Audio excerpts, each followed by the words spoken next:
Ẹ̀yin èèyàn wa, a tún ti dé bí a ṣe máa ń dé lójoojúmọ́ níbí yìí là á máa fún yín ní ìròyìn nípa àwọn Yorùbá actors àti àwọn Yorùbá actresses lọ́lọ́kan-ò-jọ̀kan.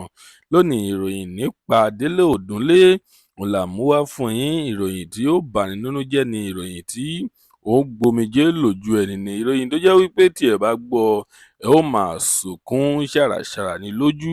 Òun gangan nígbà tí òun sọ ọ̀rọ̀ yìí ní interview kan, òun gangan òun wá ẹkún òní bíi gàrí, ṣùgbọ́n àní wípé etí wa nìkan kọ́ ni ó gbọ́, kí àwọn olólùfẹ́ wa náà ní orí Ọpẹ́ ọmọ Ajíbóyè kí àwọn náà kí wọ́n fi tí ara wọn gbọ́, kí wọ́n gbọ́ nǹkan tí ó ṣẹlẹ̀ sí arákùnrin yìí.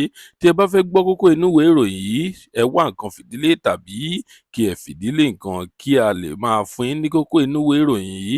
Tó bá jẹ́ ìgbà àkọ́kọ́ tí ẹ ń wo fídíò wa nìyí, ẹ jọ̀wọ́ ẹ tẹ subscribe button láti máa rí púpọ̀ lára àwọn fídíò wa wòjú tí ẹ fi ń wò wá kò ní fọ́, etí tí ẹ fi ń gbọ́ wa kò ní dì láṣẹ Ìdùmàrè. Ọpẹ́ ọmọ Ajíbóyè lórúkọ tèmi. Ẹ kú dédé wò yìí níbikíbi tó bá ti ń wò wá, nílé lóko lẹ́yìn odi.